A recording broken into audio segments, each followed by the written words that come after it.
नमस्कार दोस्तों, कैसे हैं आप लोग। 6 सितंबर 2022 के daily news analysis editorial analysis में आपका स्वागत है। देखते हैं आज कौन कौन सी न्यूज डिस्कस करेंगे। एक बड़ी इंपॉर्टेंट न्यूज है, Liz Truss to become UK's next prime minister. तो भाई लिज ट्रस और ऋषि सुनाक के बीच में जो कंपटीशन चल रहा था ऑलमोस्ट खत्म है। लिज ट्रस बनेंगी ब्रिटेन की प्राइम मिनिस्टर। बोरिस जॉनसन जो अभी के लिए केयरटेकर प्राइम मिनिस्टर है, स्कॉटलैंड जाएंगे और क्वीन एलिजाबेथ के सामने अपना रेजिग्नेशन टेंडर करेंगे। आगे बढ़ने से दोस्तों, thank you so much for all the wishes yesterday. जितनी विशेज कल आई है मेरे को हैप्पी टीचर्स डे की, आज तक कभी किसी भी इवेंट पे नहीं आई। बहुत ही बल्क में, मतलब 700-800 पता नहीं कितनी थी, मुझे आइडिया भी नहीं है। तो बहुत सारे लोगों ने कल विश किया, हैप्पी टीचर्स डे। तो खैर निकल गया है, thank you so much for your wishes students. चलिए कंटिन्यू करते हैं। हेमंत सोरेन साहब ने कॉन्फिडेंस मोशन जीतते हैं झारखंड असेंबली में, इसको देखेंगे। प्रिवेंटिव डिटेंशन 2021 में कितने बढ़े हैं, इसके बारे में बात करेंगे। शेख हसीना जी दिल्ली में आ चुकी हैं, ये कौन कौन से प्रोजेक्ट्स के ऊपर बातचीत करेंगे, इसको देखेंगे। चिली में जो नया कॉन्स्टिट्यूशन लेके आया जा रहा था, प्रोग्रेसिव कॉन्स्टिट्यूशन था, ये अभी के लिए रिजेक्ट कर दिया वहां के लोगों ने, इसके बारे में बात करेंगे। एक्सटर्नल वॉर टाइम अकाउंटेबिलिटी को श्रीलंका फॉलो नहीं करेगा, ऐसा श्रीलंका ओपन कर रहा है। मतलब बाहर की कंट्रीज आके इनके ऊपर प्रेशर डालेंगे, ये करो वो करो, ये नहीं करेंगे, अपने कॉन्स्टिट्यूशन के हिसाब से करेंगे, इसको देखेंगे। और पाकिस्तान के फॉरेन ऑफिसर ने इंडियन डिप्लोमेट को सबमिट किया है। जेएंडके के अंदर हुसैन नाम का एक आतंकवादी घुसाया था टेररिस्ट अटैक करने के लिए, हमारी सिक्योरिटी फोर्सेस ने उसको गोली मार दी, बाद में ट्रीट करके ब्लड का यूनिट दिया, उसको बचाने की कोशिश की, बट वो मर गया। तो इस बात को लेकर पाकिस्तान ने चार्ज डी अफेयर्स को समन किया इस्लामाबाद के अंदर। ये क्या है, इसको देखेंगे। गोरबाचेव की पॉलिटिक्स से रिलेटेड एक आर्टिकल है यहाँ पे, तो इस आर्टिकल के बारे में बात करेंगे। इंडिया पाकिस्तान पीस प्रोसेस क्या एक्चुअली में पॉसिबल है, इसके बारे में बात करेंगे। फिर funding public education, national education policy से रिस्पेक्ट पर, हायर एजुकेशन के रिस्पेक्ट में एक आर्टिकल, इसको देखेंगे। तेलंगाना में कल्चरल हेरिटेज के रिस्पेक्ट में एक आर्टिकल, इसके बारे में बात करेंगे। कार रिलेटेड डेथ्स को कैसे रोका जा सकता है, इसके बारे में बात करेंगे। और हेमंत सोरेन की जो कंट्रोवर्सी चल रही है, कॉन्फिडेंस मोशन पास हो गया है, गवर्नर यहाँ पे कोई एक्शन क्यों नहीं ले रहा है, ठीक है। और ओवरऑल अगर इलेक्शन कमीशन ऑफ इंडिया ने यहाँ पे रिकमेंड कर दिया किसी का, पहली बात तो इलेक्शन कमीशन ऑफ इंडिया ने रिकमेंड किया भी कि नहीं किया, रिमूवल, ये एक अलग चीज। अगर कर दिया तो क्या गवर्नर के ऊपर मैंडेटरी, इन सब पॉइंट्स के ऊपर बातचीत करने वाला। तो 6 आर्टिकल्स हैं, 6 के 6 आपके साथ डिस्कस करूंगा। एक छोड़ रहा हूँ, 6 डिस्कस कर रहा हूँ due to time constraints. Word of the day culpable. Culpable मतलब responsible for something bad that has happened, मतलब आप किसी ऐसी चीज के लिए रिस्पॉन्सिबल हो जो गलत है, नेगेटिव है, ओवरऑल सही नहीं है। पहली news, GS paper 2 state legislature में काम आएंगे। Hemant Soren wins confidence motion in Jharkhand assembly, BJP walks out. देखिए, chief minister Hemant Soren led United Progressive Alliance की जो सरकार है झारखंड के अंदर, इसने ट्रस्ट वोट जीता है 81 मेंबर स्टेट असेंबली में। 48 मेंबर्स ने इसके फेवर में वोट किया, मतलब 81 में से 48 मेंबर्स ने रूलिंग कोalition के फेवर में वोट किया। ओके, मतलब हेमंत सोरेन साहब कॉन्फिडेंस मोशन यहां पे जीत गए हैं। ओके, अभी बहुत दिन से बातचीत चल रही थी ना कि हो सकता है कि झारखंड के अंदर जो भी एमएलएज हैं वो इस समय पे रूलिंग कोalition को सपोर्ट नहीं करेंगे। हेमंत सोरेन साहब के ऊपर ये इल्जाम चल रहा है कि इन्होंने अपने नाम पे माइन एलोकेट करवाई, इसलिए इनको डिस्क्वालीफाई कर दिया गया है। तो अभी के लिए झारखंड के अंदर ये जो झारखंड मुक्ति मोर्चा की अलायंस सरकार है, यही जीतती हुई नजर आ रही है। बड़ा सस्पेंस चल रहा था कि डिस्क्वालीफाई होंगे हेमंत सोरेन की नहीं होंगे, इनके ऊपर ऑफिस ऑफ प्रॉफिट के चार्जेस लगाए गए कि इन्होंने अपने नाम पे माइनिंग लीज ली। लेकिन अभी के लिए तो भाई देखिए, यहाँ पे ओवरऑल कोई भी गवर्नर ने स्टैंड क्लियर नहीं किया कि हेमंत सोरेन डिस्क्वालीफाई हो रहे हैं या नहीं हो रहे। ओके, इसमें मैं थोड़ा सा आपको बैकग्राउंड बता दूं। इस साल 10 फरवरी को former CBM and senior state BJP leader Raghubar Das ने कंप्लेन किया गवर्नर रमेश बायस को ऑफिस ऑफ प्रॉफिट केस में, ठीक है ना। गवर्नर ने इस पर्टिकुलर मैटर को इलेक्शन कमीशन ऑफ इंडिया को रेफर किया। इलेक्शन कमीशन ऑफ इंडिया ने वापस चिट्ठी लिखी किसको, गवर्नर को। 25 अगस्त को बीजेपी एमपी फ्रॉम गोडा निशिकांत दुबे का यह बोलना है कि इलेक्शन कमीशन ऑफ इंडिया ने अपने नोटिस में यह बताया है कि हेमंत सोरेन को ऑफिस ऑफ प्रॉफिट केस में डिस्क्वालीफाई किया जा सकता है। अब आपसे मेरा एक सवाल है, इसका मैं आंसर नहीं दूंगा, मैंने आपको पॉलिटी में पढ़ाया है कि मान लीजिए किसी एक पर्टिकुलर एमएलए के डिस्क्वालिफिकेशन को लेकर डिस्प्यूट है, तो वो डिस्प्यूट कब हाई कोर्ट के पास जाएगा और कब इलेक्शन कमीशन ऑफ इंडिया के पास जाएगा, इन 2 सर्कमस्टांसेस के बारे में बताइए।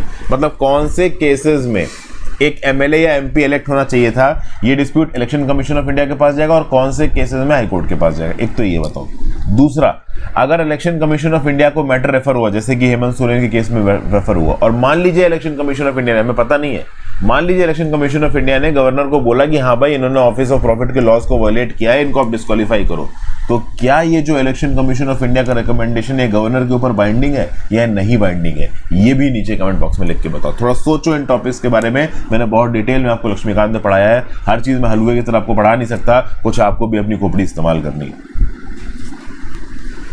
तो गवर्नर से सब पूछ रहे हैं, जो रूलिंग कोalition है उसके एमएलए पूछ रहे हैं, जो अपोजिशन है उसके एमएलए पूछ रहे हैं कि सर आपका डिसीजन क्या है। गवर्नर ने बोला 2 दिन में डिसीजन बताता हूं, और फिर वो दिल्ली के लिए निकल लिए। तो अभी के लिए तो कुछ पता है नहीं। अभी कुछ दिन पहले ही 30 अगस्त को 31 यूनाइटेड प्रोग्रेसिव अलायंस, मतलब झारखंड मुक्ति मोर्चा कांग्रेस वाला अलायंस, इसके 31 एमएलए ने एक चार्टर्ड फ्लाइट ली और वो रायपुर के एक रिजॉर्ट पे चले गए। रायपुर कांग्रेस रूल छत्तीसगढ़ जो है, छत्तीसगढ़ की जो कैपिटल है रायपुर, वहां गए कॉन्फिडेंस मोशन के लिए, झारखंड के अंदर वापस आए हैं। ओके, तो ये अभी के लिए यहाँ पे चल रहा है। 81 में से 48 मेंबर्स ने इस पर्टिकुलर कॉन्फिडेंस मोशन को सपोर्ट किया है। अपोजिशन यहाँ पे पैंडेमोनियम मचा रहा था, अपोजिशन ने इस कॉन्फिडेंस मोशन में पार्टिसिपेट नहीं किया, वो वॉकआउट कर गए। तो अभी के लिए ओवरऑल कॉन्फिडेंस मोशन पास हो गया। नो कॉन्फिडेंस मोशन क्या होता है? तो भाई लेजिस्लेटिव असेंबली में या फिर पार्लियामेंट के अंदर नो कॉन्फिडेंस मोशन इसलिए मूव किया जाता है, या कॉन्फिडेंस मोशन इसलिए मूव किया जाता है, ये चेक करने के लिए जो प्रेसिडेंट सरकार है वो अभी भी कॉन्फिडेंस एंजॉय कर रही है कि नहीं कर रही है। Article 75 of the Indian constitution के अंदर और आर्टिकल 174, आर्टिकल 75 के अंदर council of ministers at the centre की बात की जाती है और आर्टिकल 164 के अंदर council of ministers of the state की बात की जाती है। तो they are collectively responsible to the Lok Sabha और लेजिस्लेटिव असेंबली ऑफ स्टेट। और नो कॉन्फिडेंस मोशन को पास करा के या कॉन्फिडेंस मोशन को पास करा के दोनों एक ही चीज है, ये बात एसरटेन की जाती है कि हाँ भाई ये पर्टिकुलर काउंसिल ऑफ मिनिस्टर्स, ये पर्टिकुलर सरकार कॉन्फिडेंस कमांड कर रही है या नहीं कर रही है। ठीक है ना। सरकार के against no confidence motion Lok Sabha के अंदर किया जा सकता है अंडर रूल 198। ओनली लोकसभा इसलिए लिखा क्योंकि राज्यसभा के अंदर नो कॉन्फिडेंस मोशन नहीं आता। उसी प्रकार से स्टेट में स्टेट लेजिस्लेटिव असेंबली और स्टेट लेजिस्लेटिव काउंसिल दोनों हैं, तो स्टेट लेजिस्लेटिव काउंसिल में आप नो कॉन्फिडेंस मोशन मूव नहीं कर सकते, सिर्फ लेजिस्लेटिव असेंबली में विधानसभा में आप मूव कर सकते हो। अगर पार्लियामेंट के अंदर लोकसभा के अंदर आप नो कॉन्फिडेंस मोशन मूव कर रहे हो तो स्पीकर 50 एमपीज के रिकमेंडेशन के बाद इस मोशन को डिस्कशन के लिए लिस्ट कर सकता है। ओके, तो ये यहाँ पे कुछ इंफॉर्मेशन है। अगली news GS paper 2 government policies. Preventive detention 2021 में पिछले साल के कंपैरिजन में 23.7% बढ़े। 2021 में नंबर ऑफ प्रिवेंटिव डिटेंशन 23.7% बढ़े। 1.1 लाख से ज्यादा लोग प्रिवेंटिव डिटेंशन के अंदर है। नेशनल क्राइम रिकॉर्ड ब्यूरो का ये डाटा है। इस 1.1 लाख में 483 डिटेंशंस नेशनल सिक्योरिटी एक्ट के अंदर हुए हैं। इस नेशनल सिक्योरिटी एक्ट के अंदर जो 483 डिटेंशन हुए हैं उसमें से लगभग आगे 241 2021 के एंड में जेल में ही थे, डिटेंशन में ही थे, उनको छोड़ा नहीं गया था जेल से। फिर अगर आप देखो तो इस 1,10,000 में से 24,500 लोग जो कि प्रिवेंटिव डिटेंशन के अंदर डाले गए वो at the end of 2021 custody में ही थे। 2017 से लेके ये अब तक का प्रिवेंटिव डिटेंशन का हाईएस्ट नंबर है। फिर अगर आप देखो तो 2017 में नेशनल क्राइम रिकॉर्ड्स ब्यूरो की क्राइम इन इंडिया रिपोर्ट आई। इसमें यह पता चला कि 67,084 पर्सन्स डिटेन किए गए हैं एज अ प्रिवेंटिव मेजर। ये 2017 का डाटा बोल रहा है, ठीक है ना भाई। इन 67,000 लोगों में से 48,815 को 1 से 6 महीने के बीच में छोड़ दिया गया, लेकिन लगभग 18,269 ऐसे थे जो 2017 के एंड तक भी प्रिवेंटिव डिटेंशन में ही थे। तो ये 2017 का डाटा है। 2017 के बाद से अगर आप देखो तो हर साल प्रिवेंटिव डिटेंशन में जितने लोग जेल में भेजे गए वो बढ़ ही रहा है। 2018 में 98,700, 2019 में 1.06 लाख, 2020 में 89,405, 2021 में 1,10,683 लोग प्रिवेंटिव डिटेंशन के अंदर थे। ओके, तो 2021 में 1,10,683 लोग प्रिवेंटिव डिटेंशन के अंदर थे। इसमें से कितने लोग साल के एंड तक कस्टडी में थे? तो लगभग 24,525। तो 2021 में जो 1,10,683 लोगों को प्रिवेंटिव डिटेंशन के अंदर रखा गया उसमें से 24,525 आप कह लो साल के एंड तक प्रिवेंटिव डिटेंशन में ही थे, उनको छोड़ा नहीं गया। ओके, और बाकियों को 1 से 6 महीने के अंदर छोड़ दिया गया। ठीक है भाई। नेशनल सिक्योरिटी एक्ट के अंदर सबसे ज्यादा प्रिवेंटिव डिटेंशन हुए थे 2020 में 741, ये नंबर 2021 में 483 है। ओके भाई। 2017 की बात की जाए तो 2017 में 54.2% लोग detained as such were either in custody और still detained as the end of the year. मतलब 2017 में जितने भी लोग प्रिवेंटिव डिटेंशन में रखे गए 54.7% कस्टडी में ही थे साल के एंड तक, लेकिन 2021 तक ये नंबर आ गया 49.8। मतलब 2021 में जितने भी लोग डिटेन किए गए 49.8% डिटेंशन में थे साल के एंड तक।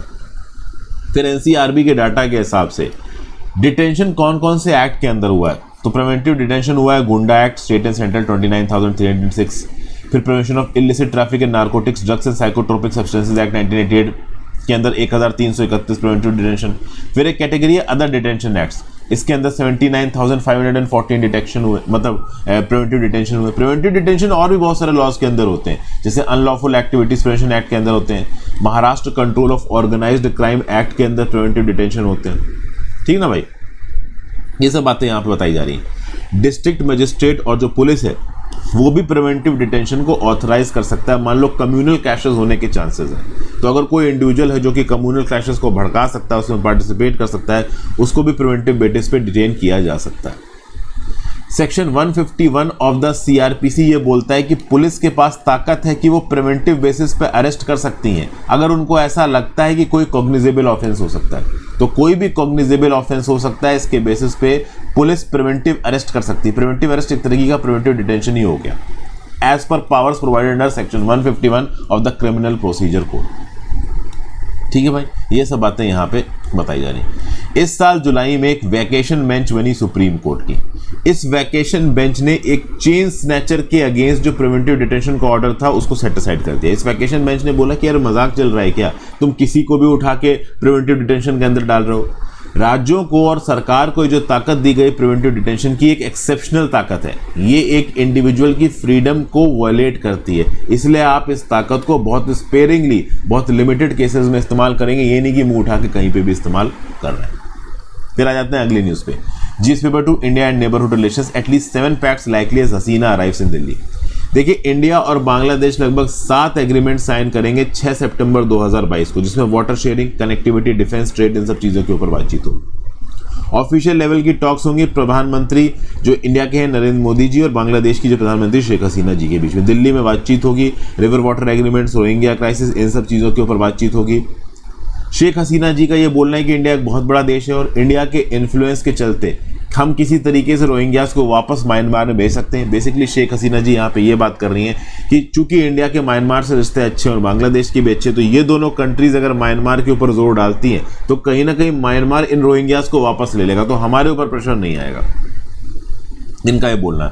हालांकि इस समय पे सबसे ज़्यादा प्रेशर रोहिंग्यास को लेकर बांग्लादेश फेस कर रहा है। सबसे बड़ी क्वांटिटी में अगर रोहिंग्यास कहीं पे टिके हुए हैं तो वो बांग्लादेश में टिके हुए हैं। फिर बांग्लादेश की प्राइम मिनिस्टर ने यहाँ पे तीस्ता एग्रीमेंट के बारे में तो ज़्यादा कुछ नहीं बोला है, लेकिन हाँ, वाटर कॉपरेशन को लेके अलग अलग वेज इंडिया और बांग्लादेश एक्सप्लोर कर रहा है, इसके बारे में ज़रूर स्टेटमेंट आया बांग्लादेश की तरफ से। फिर शेख हसीना जी का ये बोलना है कि इंडिया एक लाइन ऑफ क्रेडिट प्रोवाइड कर सकता है ताकि ड्रेजिंग और डीसिल्टिंग की जा सके रिवर बेड्स की। रिवर बेड्स में जब ड्रेजिंग डीसिल्टिंग नहीं की जाती है तो रिवर का जो फ्लोर है वो ऊपर आ जाता है, तो पानी अपने बैंक को ब्रीच करने लगता है। जब पानी अपने बैंक को, अपनी हदों को ब्रीच करने लगेगा तो वो लोगों के इलाकों में घुसने लगेगा, और फ्लड प्लेन्स में अगर लोग रह रहे हैं तो फिर बाढ़ वगैरह आने के चांसेस रहते हैं, लोगों के घर वगैरह बह जाते हैं। ये न्यूज़ आप अक्सर कर सुनते ही। फिर बांग्लादेश की तारीफ कर रहे हैं इनकी प्रधानमंत्री, वो कह रही हैं कि Bangladesh is one of the fastest growing economy of the world. Bangladesh के अंदर पहले 31% लोग पॉवर्टी लाइन के नीचे रहते थे, अब केवल 20.5% बचे हैं।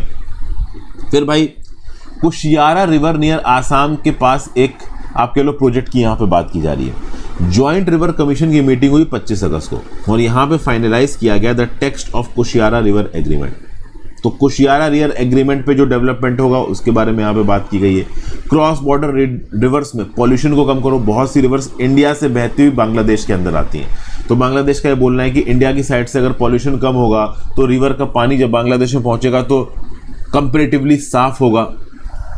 फिर इंडिया बांग्लादेश के साथ अभी के समय पे real time flood data share कर रहा है, मतलब कितनी स्पीड पे, कितनी क्वांटिटी, कितनी वॉल्यूम में जो पानी है वो इंडियन साइड से बह के नदियों के थ्रू बांग्लादेश में पहुंच रहा है। इसके रिस्पेक्ट में समय समय पे इंडिया फ्लड डाटा भेजता है ताकि बांग्लादेश अपने साइड पे चीज़ों को मैनेज कर सके। एकदम से बांग्लादेश के पास इतनी बड़ी क्वांटिटी पानी की ना आ जाए कि वो उसको हैंडल ना कर पाए।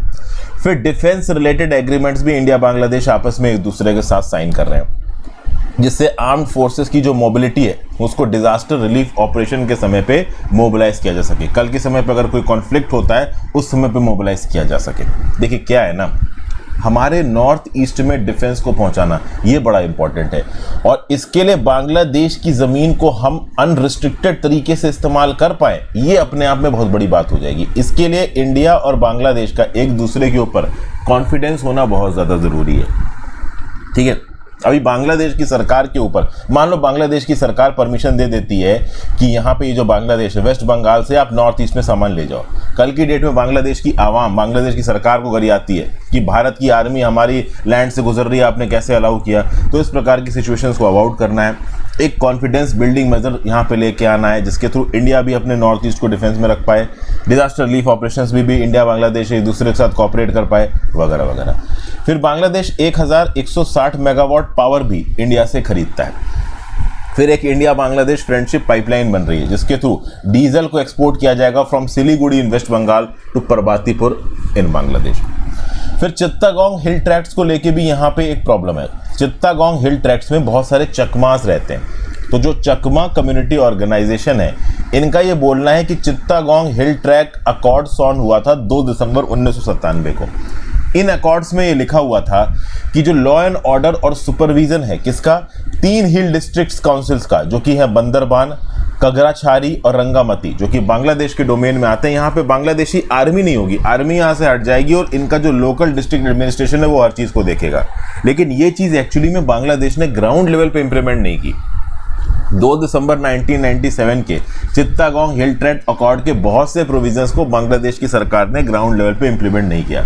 तो ये जो इंडिया बांग्लादेश की मीटिंग हो रही है, चूंकि बहुत सारे चकमास इंडियन साइड पे भी रहते हैं, तो इसीलिए इस मीटिंग में ये जो चकमा कम्युनिटी ऑर्गेनाइजेशन है वो इस बात को पॉइंट आउट कर रहे हैं कि चित्तागोंग हिल ट्रैक्ट अकॉर्ड्स को बांग्लादेश को इंप्लीमेंट करना चाहिए। बांग्लादेश आर्मी कैंप्स चित्तागोंग हिल ट्रैक्ट से हटा देने चाहिए। अब वो बांग्लादेश मानेगा नहीं मानेगा, that is a thing to see. बहुत मुश्किल है कि इस बात को बांग्लादेश मानेगा। ठीक है, चकमा कम्युनिटी अपना खुद का एक सिविल राइट्स मूवमेंट चला रही है इस समय पे बांग्लादेश के अंदर, और इनका ये बोलना है कि अगर बांग्लादेश की सरकार, इंडिया और जो चकमा रिप्रेजेंटेटिव्स हैं बैठ के बातचीत करें तो सोल्यूशन निकल सकता है। अभी क्या सोल्यूशन निकलेगा वो तो आगे आने वाले समय में ही पता चलेगा।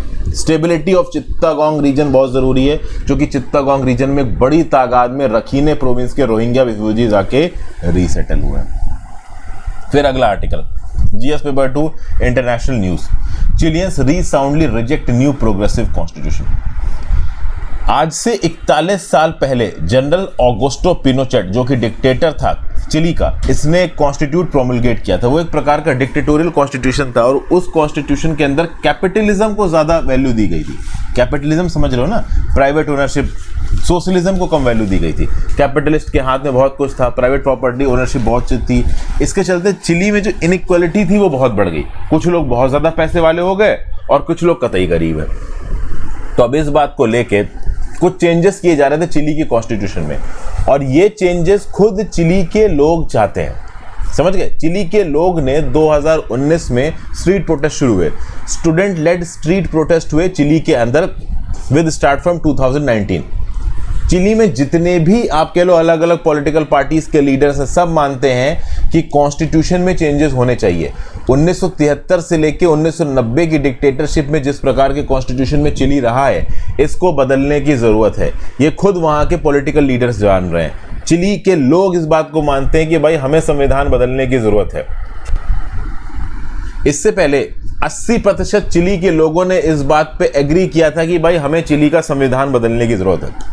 2021 में चिली के लोगों ने इलेक्ट किया एक कॉन्स्टिट्यूशनल कन्वेंशन, और इस कॉन्स्टिट्यूशनल कन्वेंशन को ये बोला गया कि आप चिली के लिए नया संविधान बनाइए।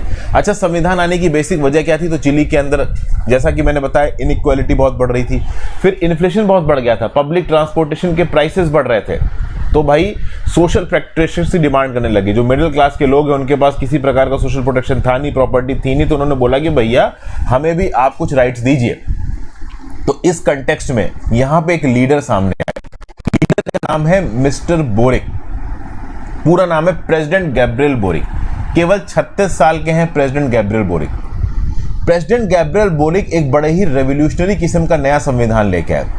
इस नए संविधान के अंदर बहुत सी चीजें रखी गई, जैसे कि फॉर एग्जांपल इंडिजीनियस कम्युनिटीज के लिए यहाँ पे बहुत से एग्रीमेंट्स किए गए, फिर प्राइवेट प्रॉपर्टी को हटाने की बात की गई, पैरेलल जस्टिस सिस्टम की यहाँ पे बात की गई, सोशल हेल्प देना, एजुकेशन, पेंशंस, हेल्थ केयर, जो 13% चिली की इंडिजीनियस आबादी है उसको अलग से कुछ राइट्स प्रोवाइड करना, इन सब चीज़ों के बारे में बात की किसने?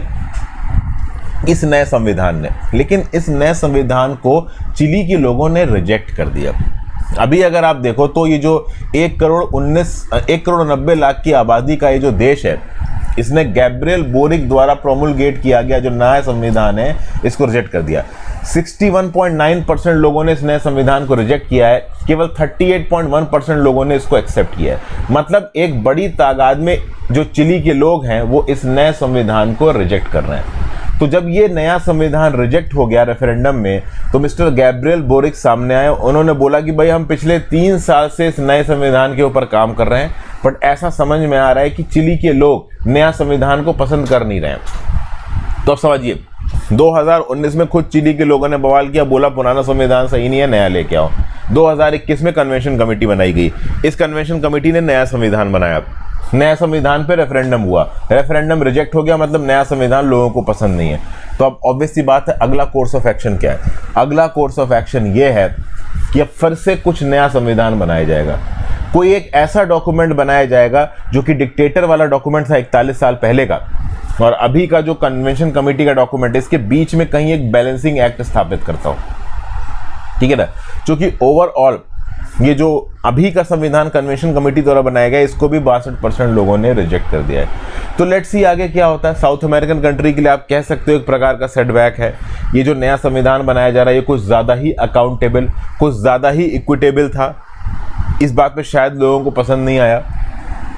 नए संविधान के अंदर इंटरनेशनल अकाउंटेबिलिटी की बात थी, IMF से लोन लेने के चलते कुछ कंडीशंस इंपोज हो सकती थी, इस बात पे भी हो सकता है कि चिली के लोग नाराज हो। तो लेट्स सी अब क्या होगा, अभी क्या होगा ये तो देखिए चिली के लोग और चिली के पॉलिटिकल लीडर्स ही डिसाइड करेंगे। अभी के लिए तो न्यूज़ ये निकल के आ रही है कि जो कन्वेंशन कमेटी ने पिछले 3 साल के बवालों के चलते 2021 से लेके अब तक नया संविधान जो खड़ा किया था उसको अभी के लिए चिली के लोगों ने रिजेक्ट कर दिया। फिर भाई GS पेपर 2-3 श्रीलंका का बोलना है कि हम किसी भी प्रकार के एक्सटर्नल मैकेनिज्म को वॉर टाइम अकाउंटेबिलिटी में कंसीडर नहीं करेंगे। क्या है, ह्यूमन राइट्स काउंसिल का सेशन होने वाला है जेनेवा के अंदर, ठीक है?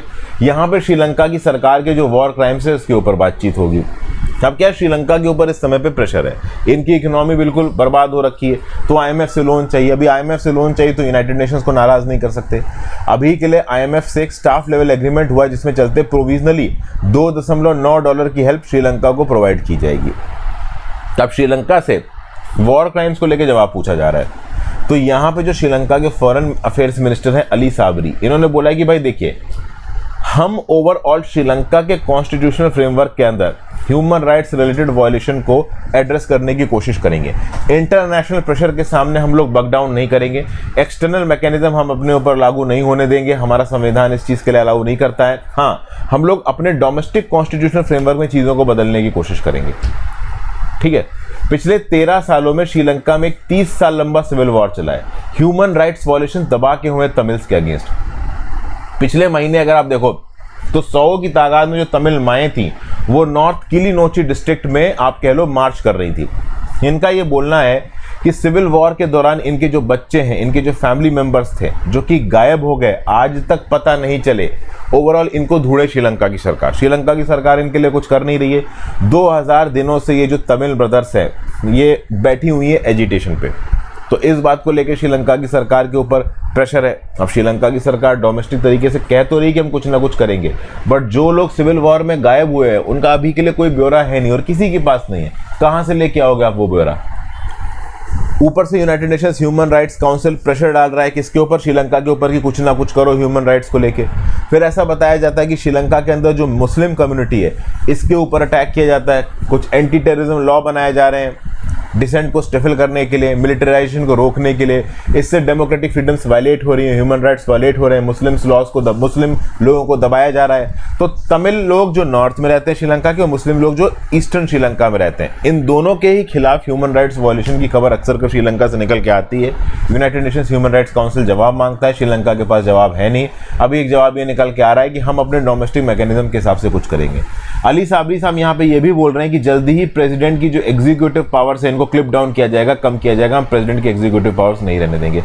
देखिए श्रीलंका जितनी बड़ी क्राइसिस से गुजर रहा है ना, उस हिसाब से इनकी जो रिफॉर्म की स्पीड है वो बहुत धीमी है। ये थोड़ा आप कह सकते हो एक कंसर्निंग फैक्टर है। इंटरनेशनल प्रेशर तो श्रीलंका के ऊपर दबा के अब कितना श्रीलंका बकल डाउन करेगा, कितना चाइना इनकी मदद करेगा, ये सब चीजें देखने वाली हैं। अगली news GS paper 2-3 India and neighbourhood relations terrorism. Pakistan के फॉरेन ऑफिस ने इंडिया के डिप्लोमेट को समन किया है जेएंडके में टेररिस्ट डेथ को लेकर। तो इस्लामाबाद के अंदर पाकिस्तान के फॉरेन ऑफिस ने चार्ज डी अफेयर्स को बुलाया ऑफ इंडिया। अब आप बोलोगे चार्ज डी अफेयर्स क्या होता है? देखिए चार्ज डी अफेयर्स एक डिप्लोमेट होता है अगर रेगुलर एम्बेसडर प्रेजेंट नहीं है। देखिए भारत की एम्बेसी है ये पाकिस्तान के अंदर, पाकिस्तान की एम्बेसी है इंडिया के अंदर। आपको पता होगा हमारे कुछ सीआईएसएफ के जवान थे, उनको इलीगल तरीके से पाकिस्तान की आप कह लो आर्मी ने या उनके लोगों ने किडनैप कर लिया, उनके साथ असॉल्ट किया, फिर उनको छोड़ा। इस बात को लेकर भारत नाराज हो गया, 50% कट डाउन कर दी हमारी एम्बेसी की जो भी वहाँ पे वर्किंग स्ट्रेंथ है, और हमारे फुल टाइम एम्बेसडर को वापस बुला लिया। फुल टाइम एम्बेसडर इंडिया का नहीं है पाकिस्तान के अंदर, तो फुल टाइम एम्बेसडर की एब्सेंस में उससे एक जूनियर लेवल का ऑफिसर टेम्परेली चीजों को संभाल रहा होता है। इसको आप बोलते हो charge d' affaires. He is a diplomat who serves as an embassy's chief of mission in the absence of ambassador. मतलब उसको चार्ज डी अफेयर्स दिया गया, उस एम्बेसी का परमानेंट बिजनेस दिया गया है। तो इस पर्टिकुलर चार्ज डी अफेयर्स को बुलाया गया और बोला गया कि भाई हमारी तरफ से जो इंडिविजुअल तुमने पकड़ा था तुमने उसको मार दिया। देखिए तबारक हुसैन नाम का एक ट्रेंड गाइड था लश्कर तैयबा टेरर ग्रुप का, ये पाकिस्तानी आर्मी का एजेंट था। राजौरी में नौशेरा सेक्टर में ये इन्फिल्ट्रेट कर दिया 21 अगस्त को। हमारे इंडियन ट्रूप्स ने इसको देखा, इस पर गोली मारी, इसको बहुत चोट लग गई। बाकायदा इसको मिलिट्री हॉस्पिटल राजौरी में लेके गए, हमारे जवानों ने इसको 3 यूनिट ब्लड दिया, बट अनफॉर्चुनेटली बच नहीं पाया। 3 सितंबर को इसको एक हार्ट अटैक आ गया। ये जो हुसैन था ये सब्ज कोट विलेज कोटली पाकिस्तान ऑक्युपाइड कश्मीर में रहने वाला था। पाकिस्तान ने इसको इंडियन आर्मी को टारगेट करने के लिए भेजा था, ठीक है। तो इसके मृत शरीर को चकंदाबाग क्रॉसिंग पॉइंट पे लाइन ऑफ कंट्रोल पे पूंछ डिस्ट्रिक्ट में पाकिस्तानी आर्मी को हैंडओवर कर दिया गया। ये पहली बार ऐसा हुआ है कि पाकिस्तान ने किसी टेररिस्ट की बॉडी वापस ली है। अब पाकिस्तान का फॉरेन ऑफिस ओपनली बोल रहा है कि पहली बात तो टेररिस्ट नहीं था, दूसरा यहाँ पे इंडिया ने एक्स्ट्रा जुडिशियल किलिंग की है इस पर्टिकुलर इंडिविजुअल हुसैन की, ये इल्जाम भी पाकिस्तान इंडिया के ऊपर यहाँ पे लगा रहा है। तो इसीलिए पाकिस्तान के फॉरेन ऑफिस ने चार्ज डी अफेयर्स को समन किया है इस्लामाबाद के अंदर। अगली news GS paper 2 international news. Liz Truss जीत गई हैं और यूके की नेक्स्ट प्रधानमंत्री बन गई हैं। कंजर्वेटिव पार्टी के अंदर ऋषि सुनाक को हरा के फॉरेन सेक्रेटरी लिज ट्रस, जो कि अभी के लिए फॉरेन मिनिस्टर है यूनाइटेड किंगडम की, अब ये प्राइम मिनिस्टर बन जाएंगी, ठीक है। तो अपने आप में बड़े मुश्किल समय पे लिज ट्रस ये यूके की प्राइम मिनिस्टर बन रही हैं। बोरिस जॉनसन इनको पावर हैंडओवर करेंगे। बोरिस जॉनसन जो कि जुलाई में रिजाइन कर चुके हैं, केयरटेकर प्राइम मिनिस्टर की कैपेबिलिटी में काम कर रहे हैं, ये ओवरऑल स्कॉटलैंड जाएंगे और स्कॉटलैंड में ऑफिशियली जो चार्ज है वो हैंडओवर कर देंगे किसको? लिज ट्रस को। प्राइम मिनिस्टर यूनाइटेड किंगडम का हेड ऑफ गवर्नमेंट होता है, तो सोवरेन के बिहाफ पे, रॉयल प्रेरोगेटिव पे बिहाफ पे सब कुछ लीड करता है प्राइम मिनिस्टर। वो सिर्फ प्राइम मिनिस्टर नहीं होता है, वो अपनी पॉलिटिकल पार्टी का रिप्रेजेंटेटिव होता है, और ये पॉलिटिकल पार्टीज बहुत पावरफुल हैं। अगर आप देखो तो इस समय पे क्या आप सोच सकते हो कि बीजेपी के अंदर कोई नरेंद्र मोदी जी की लीडरशिप को चैलेंज करेगा, लेकिन कंजर्वेटिव पार्टी ने बोरिस जॉनसन की लीडरशिप को भयंकर तरीके से चैलेंज किया था। इतना चैलेंज किया कि बोरिस जॉनसन को रिजाइन करना पड़ गया। तो जो एक्स जो प्राइम मिनिस्टर है वो ex officio first Lord of treasury होता है, मिनिस्टर फॉर सिविल सर्विस होता है, minister responsible for national security होता है, बहुत से आप कह लो रिस्पॉन्सिबिलिटीज होती हैं। और किसी कॉन्स्टिट्यूशनल डॉक्यूमेंट में यूके के अंदर प्राइम मिनिस्टर की पोस्ट नहीं है, ये ओवरऑल पार्लियामेंट्री कन्वेंशन के हिसाब से यूके में प्राइम मिनिस्टर की पोस्ट है। इंडिया के अंदर प्राइम मिनिस्टर की पोस्ट का व्याख्या संविधान में की गई है, यूके के अंदर नहीं की गई, ये याद रखिएगा। फिर आ जाते हैं एडिटोरियल डिस्कशन के ऊपर। अब तक अगर आपने वीडियो पे लाइक और शेयर का बटन नहीं दबाया दोस्तों, दबा के जाइएगा। पहला, गोर्बाचेव, मैक्रो इकोनॉमिक्स और Gandhi. Concepts of free trade, financial freedom and privatisation are not the right solutions of India citizen. India के अंदर फ्री ट्रेड, फाइनेंशियल फ्रीडम और प्राइवेटाइजेशन एक लिमिट से ज़्यादा नहीं आना चाहिए। और इस बात को अरुण मायरा मिखाइल गोर्बाचेव के एग्जाम्पल से समझा रहे हैं। मिखाइल गोर्बाचेव की पिछले हफ्ते मृत्यु हो गई। 1991 तक सोवियत के अफेयर्स को लीड किया था गोर्बाचेव ने, बाद में इन्होंने पावर बोरिस येल्टसिन को दे दी थी। आप कह सकते हो जो आइडियोलॉजिकल क्लैश था कैपिटलिज्म के बीच में और कम्युनिज्म के बीच में, इसको खत्म किया था मिखाइल गोर्बाचेव ने। ऑफिशियली कोल्ड वॉर को खत्म किया था मिखाइल गोर्बाचेव ने। नाटो और सोवियत यूनियन के बीच में ऑलमोस्ट जो जंग सी चल रही थी, कोल्ड वॉर था, इसको खत्म किया था। आज की डेट में अनफॉर्चुनेटली गोर्बाचेव मरते मरते एक बहुत बुरी चीज देख के गए हैं। नाटो ईस्टवर्ड एक्सपेंड कर रहा है, रशिया थ्रेटन फील कर रहा है, यूक्रेन में जंग चल रही है। इन सब चीज़ों को अवॉइड करने के लिए ही तो कैपिटलिज्म वर्सेस कम्युनिज्म की लड़ाई खत्म करवाई थी मिखाइल गोर्बाचेव ने, लेकिन वो लड़ाई आज की डेट में फिर हो रही है। बोरिस येल्टसिन के समय पे जो बिग बैंग कैपिटलिज्म आया था यूएस इकोनॉमिस्ट के द्वारा, इसने रशिया को डुबो कर रख दिया। बिग बैंग कैपिटलाइजेशन क्या था? देखिए, इंडिया ने कैपिटलाइजेशन को धीरे धीरे एब्जॉर्ब किया। यूएसए कैपिटलिज्म को फॉलो करता है, वेस्टर्न कंट्रीज यूके वगैरह कैपिटलिज्म को फॉलो करते हैं, मतलब प्राइवेट ओनरशिप को, मार्केट इकोनॉमिक्स को फॉलो करते हैं। अब रशिया ने भी इस कैपिटलिज्म को फॉलो किया, लेकिन रशिया ने इतनी तेजी से और इतने इमीडिएट बेसिस पे कैपिटलिज्म को फॉलो किया तो वो बिग बैंग कैपिटलाइजेशन हो गया और वो बर्बाद हो गया। इंडिया ने मिक्स्ड इकोनॉमी में स्लो ट्रांजिशन किया और यही गोर्बाचेव चाहते थे, ठीक है ना। एक बार तो गोर्बाचेव ने राजीव गांधी से इस कंटेक्स्ट में कुछ एडवाइस भी मांगी थी। इनफैक्ट अगर आप देखो तो बहुत से इंडियन बिजनेस लीडर्स मॉस्को और रीगा में गए भी थे 1989 में इंडियन मॉडल ऑफ इकोनॉमिक्स को समझाने के लिए academy of sciences of the Soviet union में। लेकिन फिर भी सोवियत यूनियन में इंडियन मॉडल ऑफ इकोनॉमिक्स को फॉलो नहीं किया गया, वॉशिंगटन मॉडल ऑफ इकोनॉमिक्स को फॉलो किया गया। ऑब्वियसली बात है, उस समय पे world bank, international monetary fund, US का बोलबाला था। इंडियन इकोनॉमी उस समय पे ज्यादा बड़ी थी नहीं, तो रशिया ने एकदम से वॉशिंगटन मॉडल ऑफ इकोनॉमिक्स को फॉलो किया और बिल्कुल बर्बाद हो ली है, ठीक है ना, बिल्कुल ही कतई बर्बाद हो ली है, ठीक है ना। इसके बारे में देखिए और क्या क्या बताया जा रहा है। एक नेशन की ओवरऑल लाइफ एक्सपेक्टेंसी इस बात को डिसाइड करती है कि नेशन के सिटीजन्स कितने अच्छे तरीके से रह रहे हैं। और जीडीपी पर कैपिटा, जिसको आज की डेट में ग्रोथ का एक पैरामीटर समझा जाता है, वो किसी भी प्रकार से लॉन्गेविटी को डिसाइड नहीं करता। जैसे फॉर एग्जांपल, अगर आप देश के एक हेल्थ सिस्टम की बात करो और ओवरऑल खुशी की बात करो, तो एक देश के लोगों की जो एवरेज लाइफ एक्सपेक्टेंसी है वो इस बात को बताती है कि हाँ भाई, उस देश के लोग कितनी खुशी से जी रहे हैं, कितने स्ट्रेसफुल तरीके से जी रहे हैं। क्यूबा आज की डेट में यूएस से एज लॉन्गेविटी में बहुत ज्यादा आगे है, जबकि क्यूबा के लोगों की जो इनकम पर कैपिटा है वो यूएस की इनकम पर कैपिटा की केवल 14% है। उसके बावजूद क्यूबा के लोग यूएस के लोगों से ज्यादा लंबे समय तक जिंदा रहते हैं। रशियन इकोनॉमी में जब बिग बैंग कैपिटलिस्ट रिफॉर्म आए, रशिया के एक एवरेज नागरिक की जो लाइफ एक्सपेक्टेंसी थी वो 64 ईयर से गिर के 57 ईयर्स हो गई। 10 million Russian man, 1 crore Russian आबादी, 6.7% ऑफ द रशियन पॉपुलेशन गायब हो गई। Suicide, alcohol poisoning, homicide, heart attack की वजह से मरने लगे। रशिया में जॉबलेसनेस थी, हेल्पलेसनेस थी, होलसेल प्राइवेटाइजेशन हो रहा था इकोनॉमी का। कुछ लोग तो जरूरत से ज्यादा अमीर बनते जा रहे थे और कुछ लोग जरूरत से ज्यादा बर्बाद होते जा रहे थे। और ये मैं बता रहा हूं पैंडेमिक से पहले का, और पैंडेमिक के बाद तो क्या हुआ है ये आपको पता ही है। रशिया में 1991 से लेकर 1994 के बीच में जो बिग बैंग कैपिटलिस्ट रिफॉर्म हुए हैं, 6.7% रशिया की आबादी खत्म हो गई। और अगर आप पूरे यूएस सिविल वॉर की बात करो, यूएस सिविल वॉर में यूएस की केवल 2.1% आबादी मरी थी। जो फ्लू पैंडेमिक आया था ना 1918 से लेकर 1920 तक का, उस समय पे दुनिया की 2.8% आबादी मरी थी। और रशिया में इकोनॉमिक रिफॉर्म के चलते 6.7% आबादी मर गई। तो अब इससे आप समझ ही सकते हो कि कैपिटलिज्म ने किस हद तक रशिया को बर्बाद कर दिया। देखिए 20वीं शताब्दी का जो समय था अच्छा नहीं था, बहुत ही वॉयलेंट पीरियड था। 2 वर्ल्ड वॉर लड़े गए हैं, क्योंकि कोलोनियलिज्म से हम जैसे तैसे बाहर निकल रहे हैं। एक बहुत लंबा कोल्ड वॉर यहाँ पे हुआ है। गोर्बाचेव ऑलरेडी एक वर्ल्ड को न्यूक्लियर प्रेसिपिस से जस्ट वापस ही लेके आया।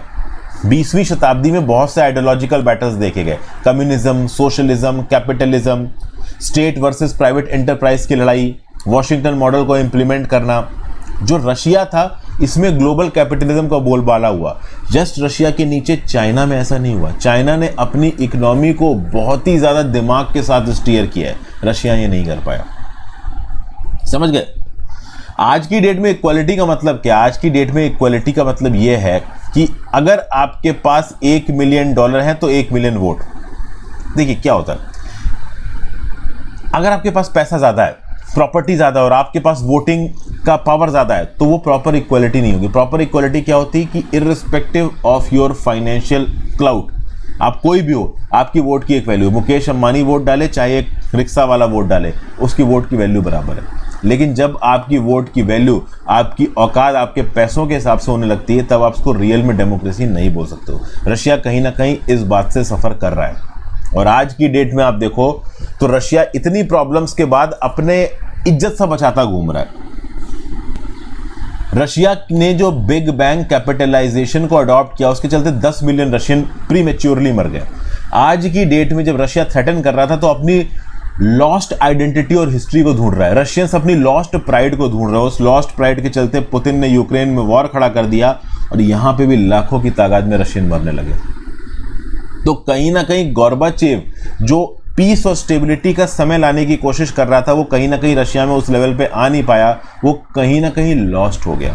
तो इंडिया के लिए रशिया से ये एक लेसन है कि एक लिमिट से ज़्यादा कैपिटलाइजेशन, एक लिमिट से ज़्यादा प्राइवेटाइजेशन हमारे फेवर में, हमारे हित में नहीं है। फिर अगला, the difficult path to India Pakistan peace. देखिए अमैया प्रताप सिंह डॉक्टोरल कैंडिडेट हैं आपके यूनिवर्सिटी ऑफ ऑक्सफोर्ड और मैनेजिंग एडिटर हैं स्टेट कार्ड डेली के। ये देखिए क्या बोल रहे हैं।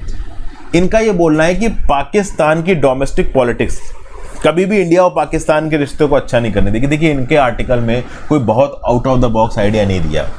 शहबाज शरीफ पाकिस्तान के प्राइम मिनिस्टर बन गए। अभी के समय पे पाकिस्तान का जो आर्मी चीफ है कमर बाजवा, इसको भी ऐसा लग रहा है कि इंडिया के साथ बैक चैनल टॉक से सपोर्ट कर रहा है और इंडिया के साथ एक लिमिटेड बेसिस पे ट्रेड शुरू करने के लिए फेवर में है। क्यों? कि पाकिस्तान की इकोनॉमी फेल कर रही है, डोमेस्टिक इकोनॉमी इनकी हिली हुई है, करंट अकाउंट डेफिसिट इनका ज़्यादा है, महंगाई बहुत ज़्यादा है। तो अभी जो पाकिस्तान के फाइनेंस मिनिस्टर हैं, ठीक है ना, मिफ्ताह इस्माइल, इन्होंने ओपनली बोला कि हम कुछ इंपॉर्टेंट चीज़ें जैसे कि वेजिटेबल और एडिबल आइटम्स ये इंडिया से इंपोर्ट कर सकते हैं, हमारे लिए ज़रूरी है। लेकिन जैसे ये स्टेटमेंट आया मिफ्ताह इस्माइल की तरफ से, उसके जस्ट बाद शहबाज शरीफ ने बोला कि ठीक है भाई, हम शुरू करने की सोच जरूर रहे हैं, लेकिन जब तक कश्मीर का इशू रिजॉल्व नहीं हो जाता तब तक हम इंडिया के साथ पूरी बातचीत नहीं करेंगे।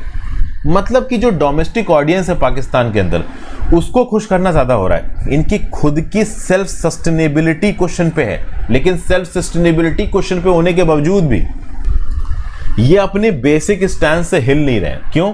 क्योंकि दूसरी तरफ पे खड़ा हुआ है इमरान खान। इमरान खान अभी देखिए एक बाईपोल हुआ और उस बाईपोल में इमरान खान की पार्टी जीत गई। इमरान खान एक एंटी इंडिया और एक आप कह लो कि कश्मीर प्रो स्टैंस लेके चल रहा है। कोई भी सरकार पाकिस्तान के अंदर कश्मीर के मुद्दे पे अपने स्टैंस को न्यूट्रलाइज करती नजर नहीं आती। अब चूंकि वो कश्मीर के मुद्दे पे अपने स्टैंस को न्यूट्रलाइज करते हुए नजर नहीं आते हैं, तो उस कंटेक्स्ट में फिर इंडिया और पाकिस्तान के पॉलिटिकल रिश्ते भी स्टेबलाइज होंगे, इस बात के चांसेस बहुत कम है।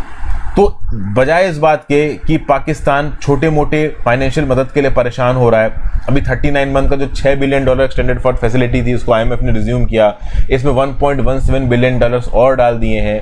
ट्रेड की इस समय पर पाकिस्तान को बहुत ज़्यादा ज़रूरत है, लेकिन उसके बावजूद भी पाकिस्तान की कोई भी रूलिंग इस्टेब्लिशमेंट इस हद तक इंडिया के साथ रिश्ते अच्छे कर ले कि कश्मीर के मुद्दे पे उनका स्टांस कमजोर नजर आया, ऐसा स्टेप ले ही नहीं पाएंगे। आज की डेट में मान लो शहबाज शरीफ और मिफ्ताह इस्माइल ने इंडिया के साथ ट्रेड शुरू कर दिया, तो इनके अपोजिशन में जो इमरान खान है वो इनकी जान ले लेगा, पाकिस्तान के लोगों के अंदर इनके अगेंस्ट घृणा पैदा कर देगा और इसीलिए कश्मीर के मुद्दे को ये न्यूट्रलाइज नहीं कर पाते हैं। और चूंकि कश्मीर के मुद्दे पे आके सब कुछ रुक जाता है, तो लॉन्ग टर्म में इंडिया पाकिस्तान के रिश्ते भी अच्छे नहीं हो पाते हैं। और जब कभी भी पास्ट में अच्छे हुए तो कोई ना कोई पाकिस्तानी आतंकी आके इंडिया के अंदर एक बम फोड़ देता है, चीजें वैसे ही बिगड़ जाती हैं। समझ गए? तो यही बातें यहाँ पे बताया जा रहा है कि पाकिस्तान की सोशल इमेजिनरी में कश्मीर डिस्प्यूट को लेके इतना ज़्यादा सेंसिटिविटी है कि आगे आने वाले समय में इंडिया पाकिस्तान के रिश्ते स्टेबलाइज हो पाएंगे, ये किसी भी पॉलिटिकल पार्टी के लिए पॉसिबल नहीं। इंडिया में नरेंद्र मोदी जी की जो सरकार है, इसके पास वो पॉलिटिकल विल पावर है और वो पॉलिटिकल पकड़ है कि हाँ भाई हम चीज़ें ग्राउंड लेवल पे बदल सकते हैं। लेकिन पाकिस्तान में किसी भी पॉलिटिकल पार्टी के पास वो विल पावर नहीं है, क्योंकि एक तो पाकिस्तान की पॉलिटिकल पार्टी के पास पूरी ताकत नहीं, आधी ताकत आर्मी के पास है। वो आर्मी फिर टेररिज्म को सपोर्ट देती है, उसमें उनकी पॉलिटिकल पार्टी में इमरान खान वर्सेस शहबाज शरीफ। तो चीज़ें काफ़ी ज़्यादा आप कह लो केओटिक है पाकिस्तान के अंदर। इन केओटिक्ज्म के बीच में मुश्किल है रिश्ते अच्छे हो पाना। समझ गए? फिर आगे चलते हैं। ये डॉक्टर सलोन वाला आर्टिकल मैंने छोड़ा है, फंडिंग पब्लिक एजुकेशन। फुरकान कमर साहब ने इस आर्टिकल को लिखा है, faculty of management studies of Jamia Millia इस्लामी में प्रोफेसर है। ये क्या बोल रहे हैं? इंडिया ने अपनी 75वीं ईयर बनाया इंडिपेंडेंस में, और union minister of education Dharmendra Pratap साहब ने लोकसभा में क्वेश्चन का रिप्लाई देते हुए क्या बोला कि भाई यूनिवर्सिटीज को पैसा केवल सरकार देगी, ये आपको सोचना नहीं चाहिए। जनरल फाइनेंशियल रूल्स 2017 जो ओवरऑल यहाँ पे रिलीज किए गए सरकार के द्वारा, उनका क्या बोलना है कि जितनी भी ऑटोनॉमस बॉडीज हो, बहुत सारी यूनिवर्सिटीज ऑटोनॉमस बॉडीज की तरह ही काम करती हैं, वो अपने इंटरनल रिसोर्सेज जितना हो सके उतना खुद इकट्ठा करें। ठीक है? अब ओवरऑल सरकार अगर यूनिवर्सिटीज से ऐसा बोलती कि आप अपने फाइनेंशियल रिसोर्सेज खुद इकट्ठा करो, तो उस कंटेक्स्ट में ये एक अच्छा साइन नहीं है। क्यों अच्छा साइन नहीं है? उसका रीजन ये है कि अगर आप नेशनल एजुकेशन पॉलिसी के पैरामीटर्स को और प्रोविजंस को ध्यान से पढ़ते हो तो आपको पता चलेगा कि हमें फ्री एजुकेशन भी प्रमोट करनी है। 2 साल हो चुके हैं launch of national education policy को, और इन 2 साल को मार्क करने के लिए होम मिनिस्टर अमित शाह जी ने ओपनली बोला था कि public education system vibrant democratic society का हिस्सा है। और पब्लिक एजुकेशन सिस्टम मतलब सरकारी एजुकेशन। सरकारी एजुकेशन में ज़्यादातर खर्चा कौन उठाती है? सरकार उठाती है। नेशनल एजुकेशन पॉलिसी 2020 में क्या लिखा हुआ है? इसमें साफ साफ ये लिखा है कि भैया it would promote increased access, equity and inclusion through a range of measures including greater opportunities for outstanding public education. Public institutions को autonomy देना, adequate public funding देना। 1968 में जो एजुकेशन पॉलिसी आई थी उसमें लिखा था कि हम अपनी जीडीपी का 6% खर्च करेंगे एजुकेशन में, और इसको 1992 में जो रिव्यू किया गया नेशनल एजुकेशन पॉलिसी में, उसको एफर्म किया गया। 2020 की पॉलिसी, नेशनल एजुकेशन पॉलिसी में भी ये बोला गया कि केंद्र की सरकार और राज्य की सरकार सब्सटेंशियल पब्लिक इन्वेस्टमेंट करेगी एजुकेशन में। जितना जल्दी हो सकेगा उतना जल्दी हम लोग 6% ऑफ जीडीपी खत्म करेंगे एजुकेशन में। तो हम लोग अपनी अलग अलग पॉलिसी में 6% ऑफ जीडीपी एजुकेशन में खत्म करने की बात कर रहे हैं, बट क्या एक्चुअली में हम खत्म कर रहे हैं? तो ऑब्वियस सी बात है, नहीं खत्म कर रहे हैं। देखिए यहां पे डाटा दिया हुआ है, expenditure on higher education by centre and state taken together, मतलब केंद्र की सरकार राज्य की सरकार मिलकर हायर एजुकेशन पे जीडीपी का केवल 0.86% खर्च कर रही थी 2010-11 में, और ये नंबर 2019-20 में हो गया 0.52%। जो सेंटर का शेयर है हायर एजुकेशन में खर्चे का, वो 0.33% था जीडीपी का 2010-11 में, और 2019-20 में हो गया 0.16%। ये बजटरी एस्टिमेट्स बोलते हैं। फिर एजुकेशन पे, हायर एजुकेशन पे केंद्र की सरकार राज्य की सरकारें जो पैसा खत्म कर रही हैं वो 2010-11 और 2019-20 के फिगर्स देके बहुत बुरी तरीके से गिरे हैं। तो क्या सरकार की कमाई भी गिरी? सरकार की कमाई नहीं गिरी है। जो रेवेन्यू रिसिप्ट है यूनियन गवर्नमेंट की, वो 2011-12 में थी 7.51 लाख करोड़, और वो 2022-23 में हो गई 22.04 करोड़। तो अगर 3 गुना रेवेन्यू रिसिप्ट किए हैं तो एजुकेशन एक्सपेंडिचर भी 3 गुना होना चाहिए, लेकिन एजुकेशन एक्सपेंडिचर 3 गुना घट गया है। फिर अगर आप बात करो तो जो टोटल रिसिप्ट है सरकार की वो 2011-12 में 13.07 लाख करोड़, मतलब टोटल पैसा सरकार के पास इतना आया, और 2022-23 में इतना आया 39.44 लाख करोड़। लेकिन ओवरऑल जो खर्चा कर रही है सरकार हायर एजुकेशन के ऊपर, वो कम हो रहा है। ठीक है?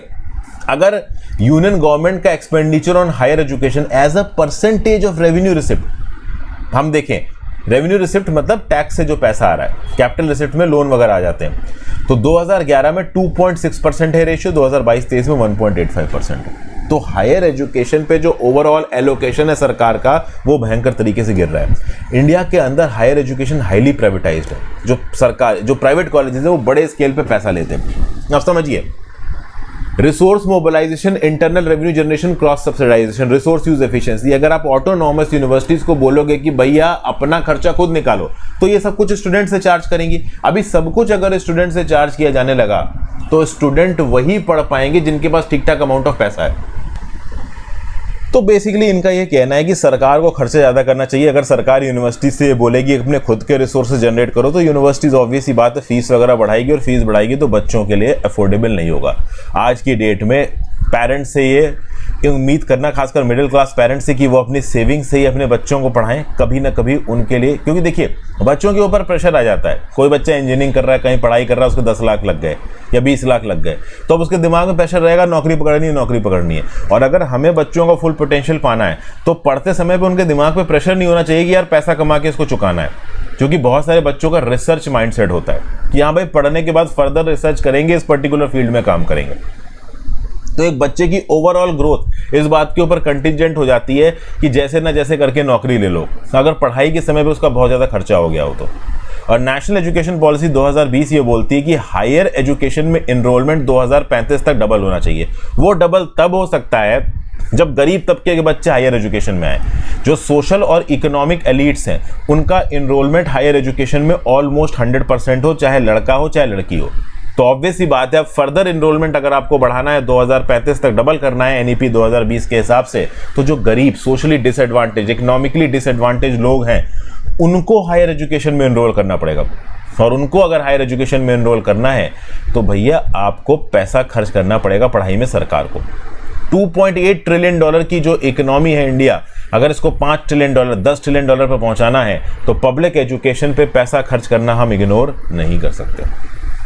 फिर तेलंगाना की बात की जा रही है यहाँ पे। तेलंगाना का हेरिटेज थ्रेट में, देखिए चार मीनार 444 साल पुराना है हिजरी कैलेंडर के हिसाब से।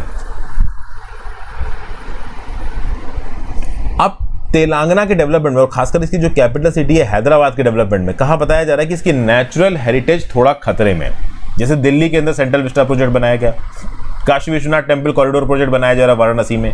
इस प्रकार के प्रोजेक्ट्स को पब्लिक अटेंशन बहुत आता है, लेकिन हैदराबाद के अंदर जो प्रोजेक्ट चल रहा है कंस्ट्रक्शन का, उस पर पब्लिक अटेंशन उतना नहीं जा रहा है। बॉम्बे के बाद दूसरी ऐसी सिटी है हैदराबाद जहां पे सिटी स्पेसिफिक हेरिटेज और जोनिंग लॉज हैं। 1995 में रेगुलेशन 13 जोड़ा गया था Hyderabad urban development authority zoning regulations में, जिसने कंजर्व किया बिल्डिंग को, आर्टिफैक्ट्स को, स्ट्रक्चर्स को, ताकि उनकी हिस्टोरिकल, एस्थेटिकल, आर्किटेक्चरल और कल्चरल वैल्यू प्रोटेक्टेड रहे। ठीक है ना। हेरिटेज बिल्डिंग्स की बात की जाए तो हेरिटेज कंजर्वेशन कमेटी का काम है हेरिटेज बिल्डिंग्स को आइडेंटिफाई करना, और 151 वैसी बिल्डिंग्स आइडेंटिफाइड हैं। लेकिन 2017 में तेलंगाना की राज्य सरकार एक लॉ लेके आई जिसका नाम है Telangana heritage protection, preservation, conservation and maintenance act. अब ओवरऑल ये पर्टिकुलर एक्ट स्टेट की हेरिटेज को कंसीडर किए बिना नया कंस्ट्रक्शन कर रही है। जैसे कि फॉर एग्जांपल अगर आप देखो तो 150 साल पुराना नवाब का पैलेस डिमोलिश करके स्टेट लेजिस्लेटिव असेंबली बनाने की बात हो रही थी तेलंगाना की, और ऑलमोस्ट सरकार ने ये जो प्रस्ताव है पारित कर दिया था। तेलंगाना हाई कोर्ट को इंटरवीन करना पड़ा कि ये आप नहीं कर सकते, this is a violation of regulation 13 of the zoning laws. तो बेसिकली हेरिटेज बिल्डिंग को इंपॉर्टेंस ही ना देना, उनको तोड़ के नया कंस्ट्रक्शन करना, अगर ये सब चीजें आप करते हो तो आप सिटी की और स्टेट की और इनफैक्ट इंडिया की हेरिटेज, उसकी सेंस ऑफ आइडेंटिटी और कल्चर को हटा रहे हो, और ये देखिए सही नहीं है। डिस्ट्रक्शन अगर होता है हेरिटेज बिल्डिंग का तो लोगों से उनकी आइडेंटिटी छीन ली जाएगी, उनका सेंस ऑफ यूनिकनेस छीन लिया जाएगा, और ये बिल्कुल गलत है। ये सब बातें यहाँ पे बताई जा रही हैं। जैसे कि फॉर एग्जांपल किंग कोठी पैलेस। अभी किंग कोठी पैलेस के जो नए ओनर्स हैं उन्होंने क्या किया कि कुछ parts of the structures palace के तोड़ने लगे। ये तो जब सिटी ऑफिशियल्स यहाँ पे आए तब आके उनको रोका गया। ठीक है ना। जैसे कि बैरोक गॉथिक होम है लास्ट निज़ाम का, उस्मान अली खान का, वहाँ पे उसको तोड़ने वाले थे उसके नए ओनर्स, तो किसी तरीके से सिटी ऑफिशियल्स ने आके उनको रोका। फिर पोएट और फ्रीडम फाइटर सरोजिनी नायडू जी का यहाँ पे रेजिडेंस है जो कि यूनिवर्सिटी ऑफ हैदराबाद की जुरिडिक्शन के अंदर आता है। गोलकोंडा फोर्ट के जो आउटर इलाके हैं वहाँ पे इंक्रूचमेंट हो रहा है, क्योंकि रेवेन्यू डिपार्टमेंट के पास उसके कोई भी लैंड ओनरशिप रिकॉर्ड्स नहीं है। ठीक है। तो कहीं ना कहीं तेलंगाना के अंदर खासकर हैदराबाद के इलाके में जो अनचेक्ड कंस्ट्रक्शन हो रहा है वो उसके हेरिटेज को खतरा से पहुंचाता हुआ नजर आ रहा है। हमें उसको रोकने की जरूरत है। कुछ अच्छी चीजें भी हो रही हैं। 13वीं शताब्दी का जो रमप्पा टेम्पल था पालमपेट में, इसको यूनेस्को वर्ल्ड हेरिटेज साइट की लिस्ट में जोड़ दिया गया 2021 में। ओके, तो ऐसा नहीं है कि सब गलत ही हो रहा है, कुछ अच्छा भी हो रहा है तेलंगाना के अंदर। ऐसा बताया जा रहा था कि गवर्नमेंट 560 करोड़ रुपए के खर्चे पे ओस्मानिया जनरल हॉस्पिटल बनाना चाहती थी, और इस ओस्मानिया जनरल हॉस्पिटल को बनाने के लिए, मतलब ये century old Osmania general hospital है, इसको आप कह लो रिकंस्ट्रक्ट, रिफॉर्म करने की बात की जा रही, तो ये अपने आप में एक अच्छी चीज है। बट वहीं बीच में पॉलिटिशियंस डिमांड कर रहे थे कि 1920 के विंसेंट एश बिल्डिंग को तोड़ दो और यहाँ पे एक नया हॉस्पिटल बना लो, तो इस प्रकार की डिमांड भी सही नहीं। पुरानी हेरिटेज बिल्डिंग को आप रिफॉर्म करो, उनको एक कल्चरल लैंडमार्क में बदल दो, उनसे यूटिलिटी निकाल लो, लेकिन उनको तोड़ के बिल्कुल ही नया कंस्ट्रक्शन करना, ये कहीं से भी दिमाग वाली बात नहीं है। फिर भाई देखिए, हेमंत सोरेन की सरकार से रिलेटेड एक आर्टिकल, अब इसमें देखिए ज्यादा कुछ आपको बताने के लिए है नहीं। कॉन्फिडेंस मोशन पास किया, आज के करंट अफेयर्स में आपको बता चुका हूं, कॉन्फिडेंस मोशन यहां पे पास हो गया है। अपोजिशन पॉलिटिकल पार्टी नाराज थी, वो वॉकआउट यहां पे कर दी है। अभी के लिए हेमंत सोरेन साहब अपनी कुर्सी पर बने हुए जीते हुए नजर आ रहे हैं। एक्चुअली में इंतजार इस बात का है कि जो गवर्नर है झारखंड के, वो हेमंत सोरेन के डिस्क्वालिफिकेशन पे क्या एक्शन लेंगे। इलेक्शन कमीशन ऑफ इंडिया ने चिट्ठी में क्या लिख के भेजा है, इसके बारे में कोई भी जानकारी भी सामने निकल के नहीं आई है। तो everything is depending upon governors decision. Governor से एक अनाउंसमेंट का इंतजार किया जा रहा है, चाहे वो पॉजिटिव हो चाहे वो निगेटिव हो। वो अनाउंसमेंट कॉन्स्टिट्यूशनल है, नहीं है, राइट है, लीगल है, मॉरल है, इमोरल है, वो तब पता चलेगा जब अनाउंसमेंट आएगा, और कोई अनाउंसमेंट आ नहीं रहा। अभी के लिए कॉन्फिडेंस मोशन साइन हो गया है, और इस कॉन्फिडेंस मोशन के चलते हेमंत सोरेन सरकार बनी रहेगी। और एक और आर्टिकल, रियर गार्ड एक्शन। भाई नेशनल क्राइम रिकॉर्ड ब्यूरो के हिसाब से 2021 में 1,55,622 लोगों की मृत्यु हुई है, ठीक है ना। ये आप कह सकते हो 2014 से लेकर अब तक की सबसे ज्यादा मृत्यु। अभी रिसेंटली न्यूज निकल के आई, इंडस्ट्रियलिस्ट और former chairman of Tata Sons Cyrus Mistry, इनकी मृत्यु हो गई। इनके साथ एक फेलो पैसेंजर थे, वो भी मृत्यु हो गई। और ऐसा बताया जा रहा था कि इन्होंने सीट बेल्ट नहीं पहुंच रखी थी। सीट बेल्ट ना पहनना ये अपने आप में एक बहुत बड़ा रीजन है, आप कह लो एक्सीडेंट्स में मृत्यु का। सीट बेल्ट्स और एयर बैग इक्विपमेंट्स बहुत सारे एक्सीडेंट्स के केसेस में एक्चुअली में लोगों की जानों को बचा लेते हैं। ओके, एक रोड सेफ्टी रिपोर्ट बनाई गई थी ट्रांसपोर्टेशन रिसर्च और injury prevention centre Delhi, IT Delhi के द्वारा। नवंबर 2021 में ये बोला इसने कि एयर बैग डिप्लॉयमेंट अगर करता है तो मोर्टेलिटी 63% कम हो जाती है।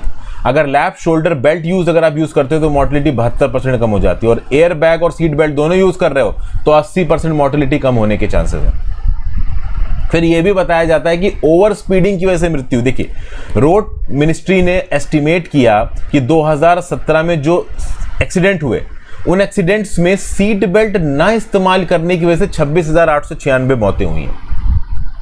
फिर एक स्टडी कंडक्ट की गई है insurance institute for highway safety US के द्वारा। उसने ये बोला कि पीछे की सीट, ड्राइवर सीट, आगे के बजाय अगर कार में कोई पीछे बैठा है, अगर पीछे बैठने वाला इंसान सीट बेल्ट पहुंचता है तो 8 गुना ज्यादा चांसेस हैं उसके, आप कह लो बचने के। बेसिकली पीछे पहनने वाले ने अगर सीट बेल्ट नहीं पहन रखी है और पहन रखी है तो जिसने पहनी है अगर एक्सीडेंट होता है उसको चोट लगेगी, और जिसने नहीं पहनी उसको चोट लगेगी। तो जिसने नहीं पहनी है उसको 8 गुना ज्यादा चांसेस हैं चोट लगने के। मतलब पीछे वाले बैठने वाले पर्सन को भी सीट बेल्ट यहां पे पहननी चाहिए। फिर ओवरऑल यहां पे क्या बताया जा रहा है कि आईआईटी दिल्ली की रिपोर्ट के हिसाब से हमारे देश में नेशनल हाईवे हैं 2%, लेकिन उनकी वजह से फैसिलिटीज होती है 36%।